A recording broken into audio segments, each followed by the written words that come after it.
The Sultan, the old Sultan, who was suffering under severe illness,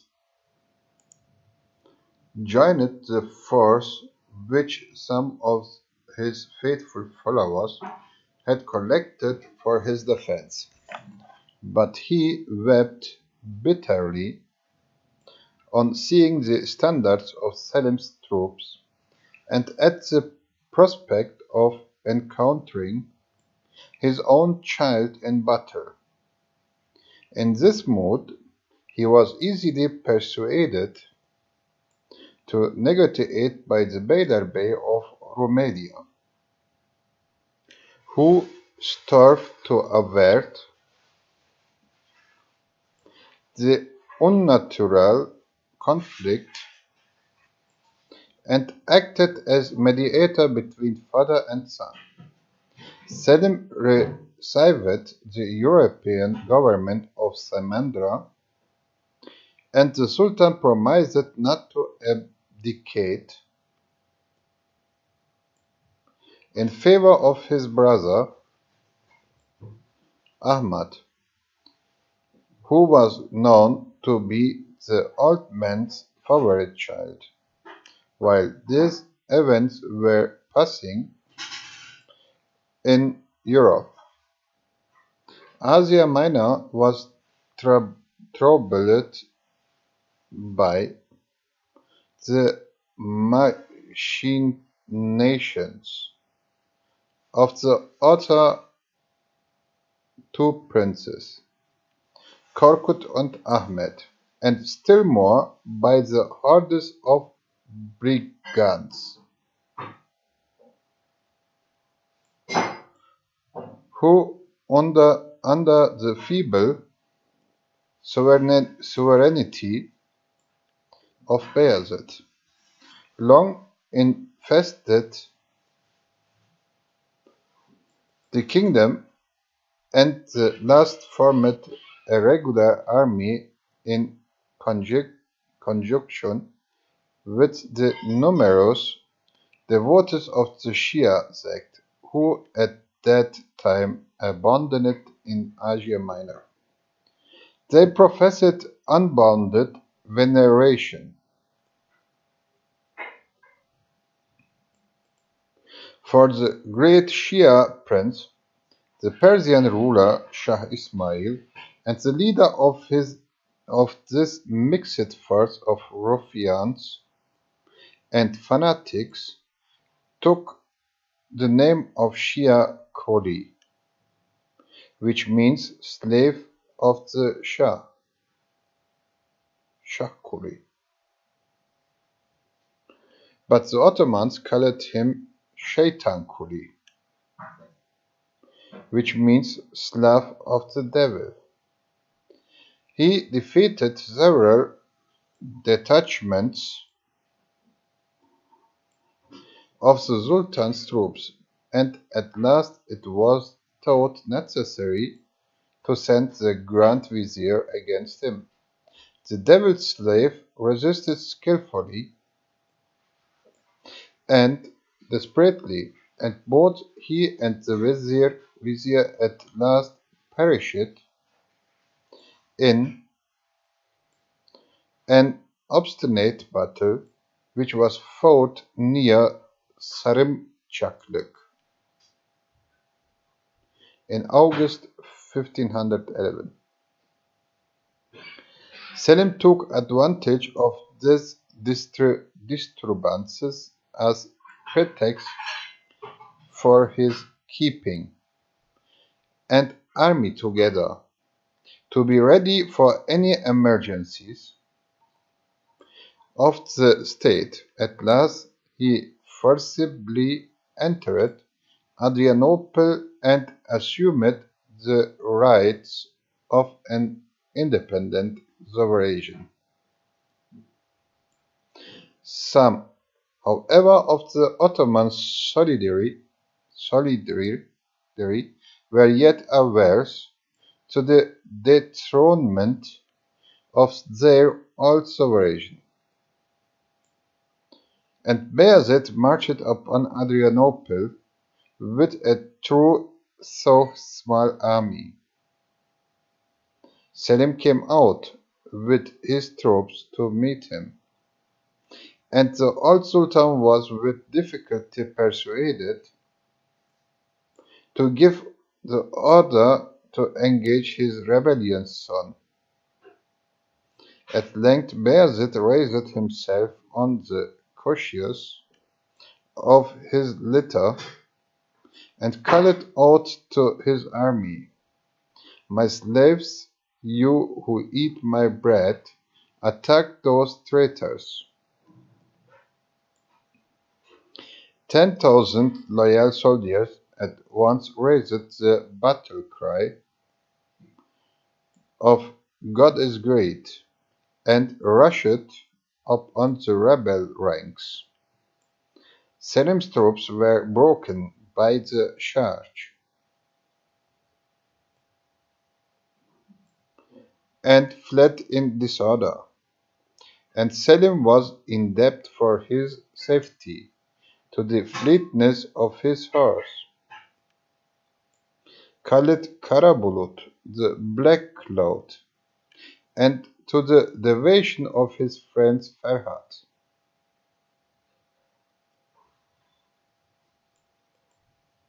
who threw himself in a narrow pass between the flying prince and the foremost cavaliers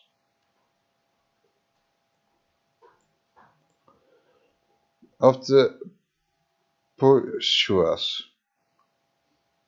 Selim fled to Akhoidi and the Black Sea, on the Black Sea, where he embarked for the Crimea. The Khan of the peninsula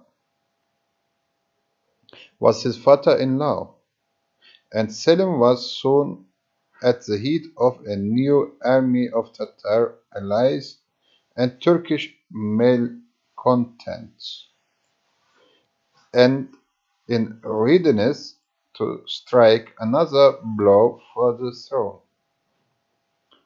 Bayezid annexiously wished to make his second son, Ahmed, his successor, but neither this prince nor his elder brother, Prince Korkut, was popular with the Janissaries, who looked on Selim as the fit padishah of the warlike house of Osman, and who considered the impiety of his attacks upon his own father to be far outweighed by warlike energy and relentless vigor which he displayed. Bayezid had secretly encouraged some warlike preparations of Ahmed in Asia, but the indignation of the soldiery of the capital against that prince compelled the old sultan to disown his acts, and even to send a messenger to the Crimea to Selim, requiring him to march to the protection of the capital from Ahmed. It was winter when Selim received the welcome summons, but he instantly assembled 3,000 horsemen, half of whom were Tatars, and hastened round the northwestern coast of the Euxine.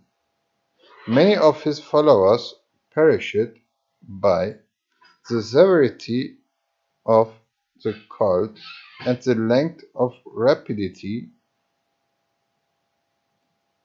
of their marches, but the indomitable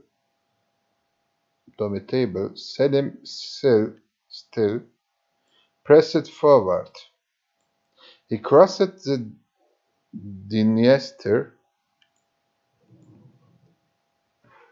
on the ice near Ackerman,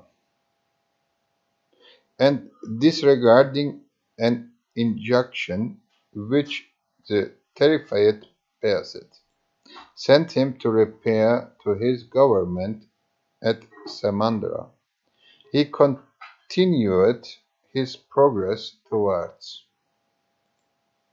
the capital. When he was yet 30 miles from Constantinople, the Aga of the Janissaries came to meet him, and he made his entry into the capital in almost royal state, with the viziers and other dignitaries of state in his train. The old sultan had amassed a large treasure during his reign, and he now sought to bribe his rebellion son back to obedience by immediate donation of 300,000 ducats and the promise of yearly payment of 2,000 more. Selim regarded the offered treasure as he additional inducement to seize the throne and refused all terms of compromise.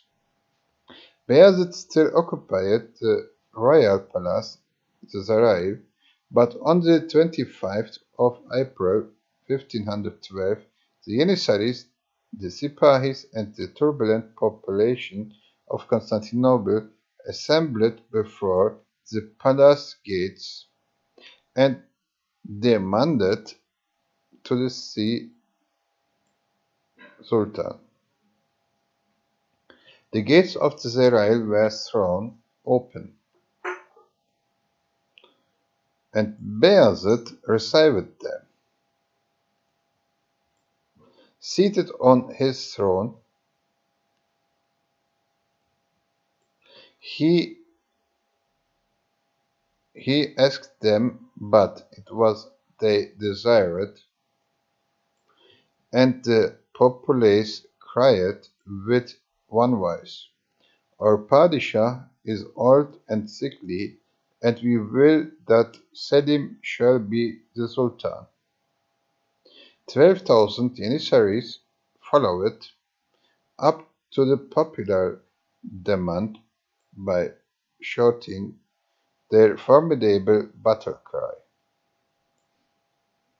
And the old Sultan, seeing the people and the army against him, yielded and uttered the words, "I abdicate in favor of my son Selim.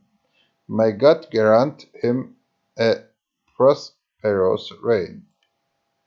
Shouts of joy pealed round the palace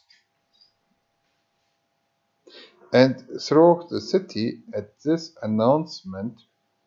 Selim now came forward and kissed his father's hand with every semblance of respect. The old Sultan laid aside the emblems of sovereignty with the calm indifference of a philosopher, and asked his successor the favor of being followed to retire the city of Demetrica, where he had been born. Selim escorted him to the gate of the capital, walking on foot by his father's litter, and listening with apparent deference to the counsels which the old man gave him. But the dethroned Selim Sultan never reached Demetrica. He died at a little village on the road on the third day of his journey. His age and his sufferings, both of mind and body, sufficiently accounted for his death, but a rumor was widely spread that he had been poisoned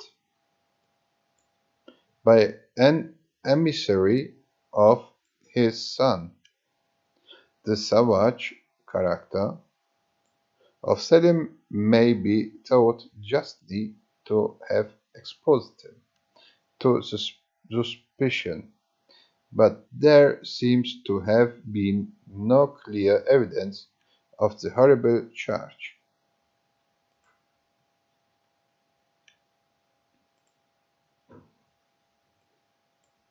Bayezid's feeble and inglorious reign was clouded by insecurity and military mutiny at its commencement and at its close.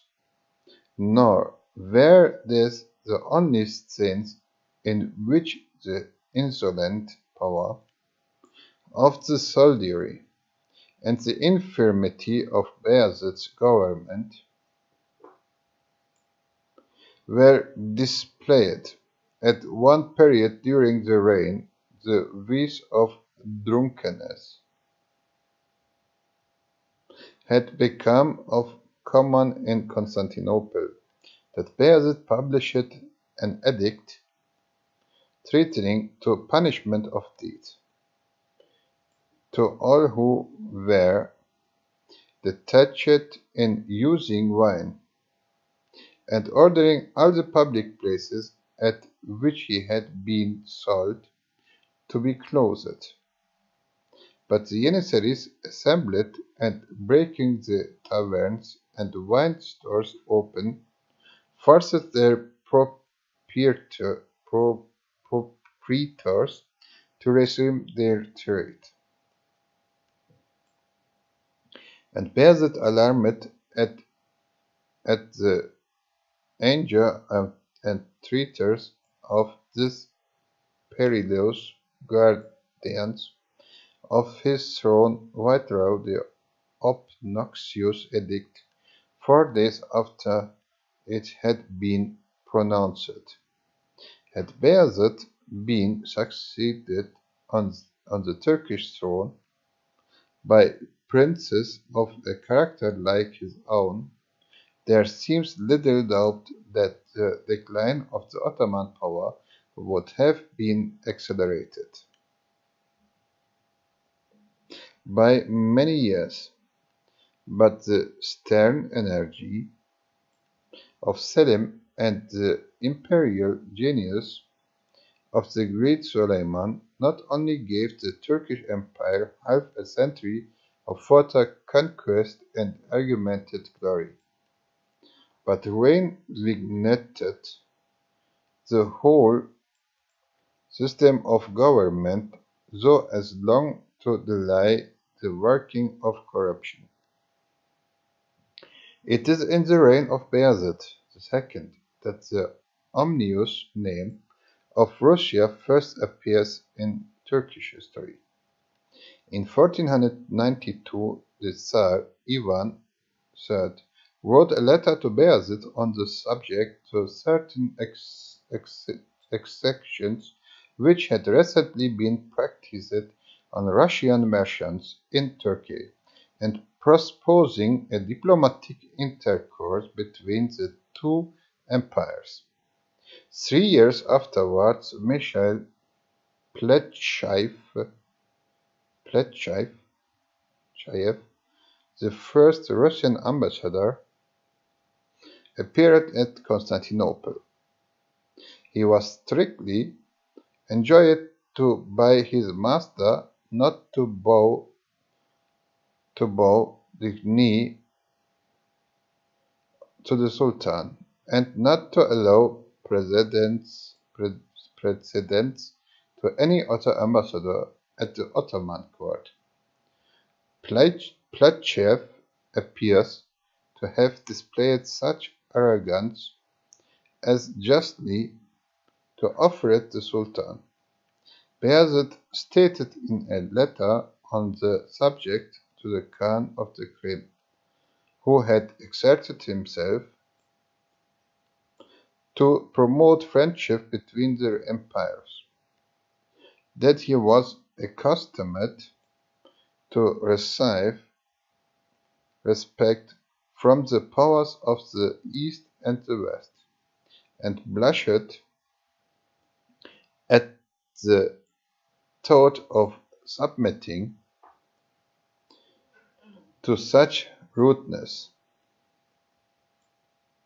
Had Bayezid's father or son been on the Turkish throne, the haughty Muscovite